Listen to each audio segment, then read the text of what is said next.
Ang ating PhilHealth membership ngayon sa mga lumalabas sa ating bansa ay naging isang compulsory, mandatory na para sa isang OFW. Once ikaw ay may overseas employment certificate, dapat ito ay may kaakibat na PhilHealth coverage para sa iyo at saka doon sa kanyang pamilya.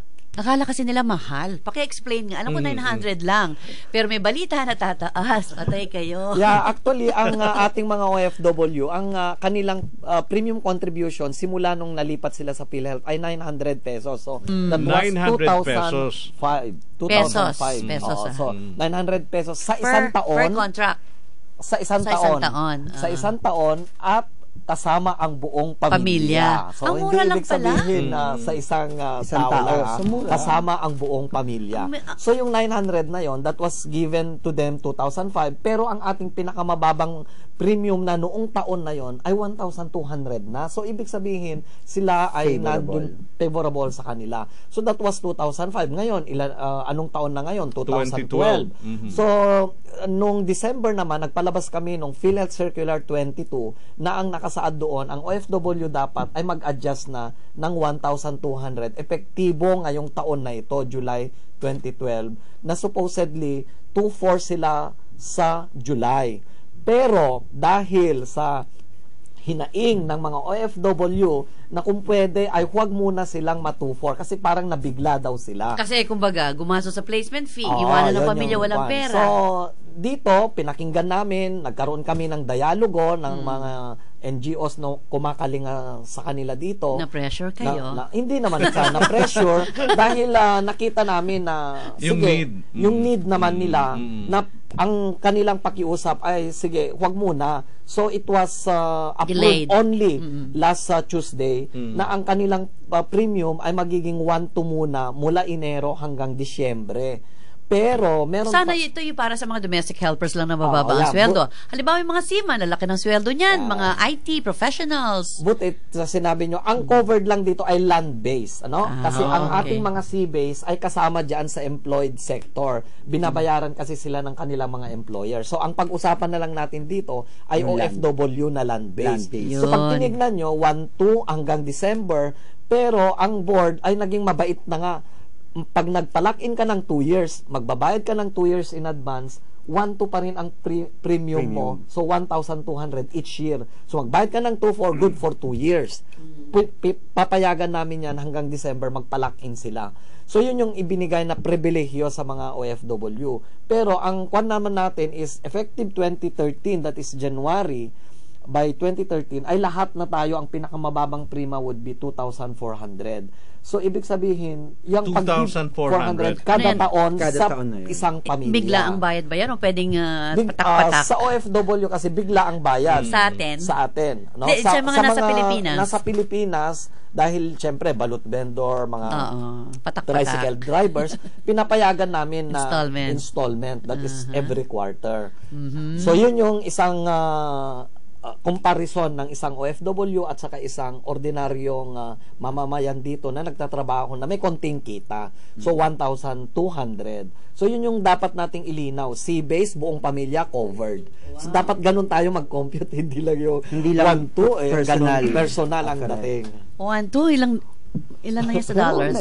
Medyo mura talaga. Mura for one whole year, you'll be safe. 1-2. Pang-load lang yan. Di ba sabi nila, 900 kasi mabigat daw bago umalis. So, nasanahi sila sa 900 pesos. So, sabi naman namin, sige, payagan natin sila sa 900 kasi nga paalis sila. Pero yung kakulangan na 300 pesos ay pwede nilang bayaran within the year of coverage para hindi mabigat sa bulsa nila pag alis. So, habang may trabaho ka na. So, pwede nang bayaran ng iyong mga kamag-anak, yung iyong pamilya dito, yung balanse mo. Okay. Tatanungin natin mamaya si Mr. Greg, Tony, kung halimbawa nasa abroad na siya at di siya makalabas, walang day off, sino ang pwedeng mag-asikaso ng kanyang membership na iniwanan ganyan ng Estado? Pwede ba ang pamilya o yung asawa? Kapatid, anak, no? Pero meron tayong sulat. O, di ba? May sulat tayo. Mamaya ako nang basahin. Sulat na sulat ang dating, ha? Ayan, ang haba, sige. Nagkasakit siya. Galing ito sa Singapore, pero bago yan, mag-break muna tayo. Mag-break muna tayo. At Paramount Life and General Insurance Corporation, madaling umusad ang buhay kahit may pagsubok. Anak, don't worry. May Paramount Edu plan ka. Ay, may bangga. Buti na lang, meron Paramount Car Accident Plan. Kuya, may pang-medical na tayo kay Mama. Kasama niyo kaming naghahanda at nagpaplano everyday because everyday matters. Paramount Life and General Insurance Corporation, madaling kausap. Call Paramount Life now at 840-5585 or log on to paramount.com.ph. Kuya, member ka ba ng PhilHealth? Aba, dapat alam mo to. May bagong case rates ang PhilHealth para sa piling medical and surgical cases. Dengue, pneumonia, asthma, hemodialysis, at marami pang iba. Sa bagong PhilHealth case rates, tiyak ang makukuha ang benepisyo ng member. Wala nang mahabang computation. Empowered pa ang miyembro. Oh, ayos ka ba dyan, kuya? Taga PhilHealth ako, pare. Ako ang nagsabi sa inyo kanina eh. Alamin ang kumpletong case rates ng PhilHealth. Tumawag na sa 441-7442. Kahit saan, panig ng mundo, ang OWA ay laging kasama nyo. Mapaedukasyon o pangkabuhayan man, ang OWA ay kaagapay ng OFW sa tagumpay. Makipag-ugnayan sa Overseas Workers Welfare Administration, OWA Hotline 833-6992 o mag-text sa 0917-898-6992.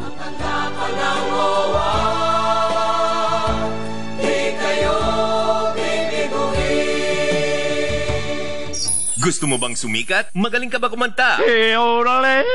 O sumayaw? Ano ba talent mo? Pwes, kung ikaw ay OFW, land-based o sea-based, ito na ang chance mo to be discovered at manalo.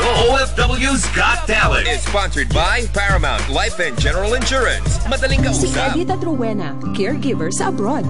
Napadala ko ng panggasto sa bahay at tuition ng mga kapatid ko. Ako, tulong sa bahay at ipon ko sa SSS. Pwede din ba ako dyan? Oo naman. Bukas to sa ating mga OFW. Napakadaling maghulog.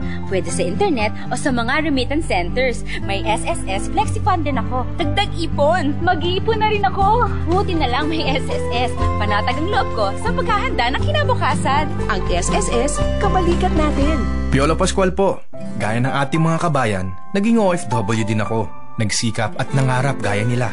Kaya nakikiisa ako at ang BDO Remit sa kanilang pag-asenso.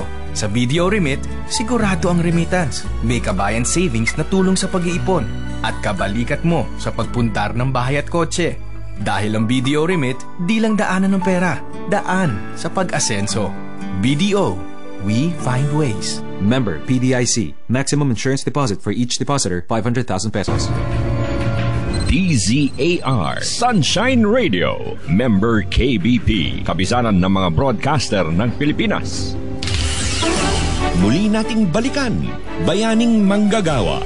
Bayaning OFW. Alright, Tita Lou, Jonas, balik tayo with our special guest this morning, si Mr. Greg Rullada. Okay, alam nyo, yung mga nasa abroad, pag nagkasakit o nagkaroon ng problema, hindi nila alam kung ano ang tatawagan nilang linya. Ngayon ang gobyerno natin, like OWA, meron mga hotlines yan. OWA 833-6992. Ang POEA 722-1155, 722-1144. Ang PhilHealth daw, ayon kay Mr. Greg, is 441-7442. Siyempre, pag dadial ka from abroad, 632 una.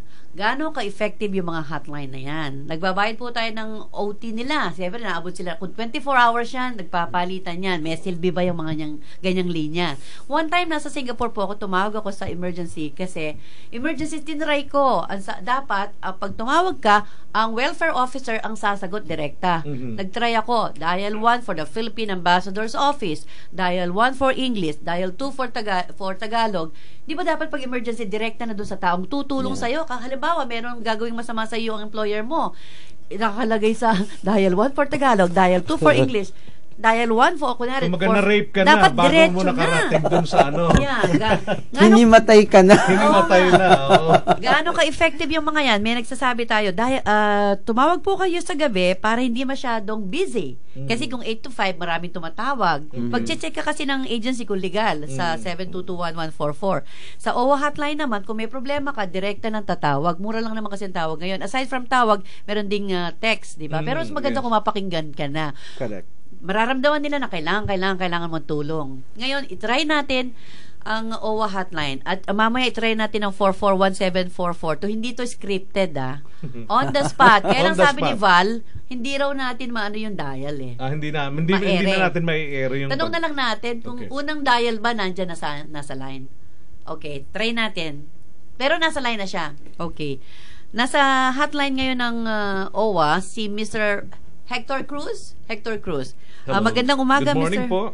Magandang umaga po at magandang umaga din po sa ating mga tagapakinig. Okay. Anong silbi po ng OWA hotline? Malaki po ang silbi ng OWA hotline dahil sa pamamagitan po ng aming hotline ay madali po kami nakokontak ng mga ating mga OFWs at ganoon din po ang kanilang mga pamilya sa in times of nagka-encounter po sila ng problema or yung mga tanong po ukol sa mga benepisyo at programa po ng OWA. Halimbawa po, nasa abroad, tapos biglang alam niya parang may masamang balak yung amo niya. Pwede yun pong i-dial ito. Kabisado ba ito ng mga OFW, yung number na yan? Po, pag nasa seminar po sila bago sila umalis, kasama po sa PIDOS, ibinibigay po sa kanila itong ating hotline. At ganun din po yung numero ng ating officer, yung hotline po doon sa bansang kanilang pupuntahan para sa ganun ay madali silang makatawag o makontak in times of trouble. Makahingi ng tulong. Sa Philippine Embassy po ba, halimbawa sa Singapore, meron kayong emergency line na binibigay na 24 hours meron sasagot talaga?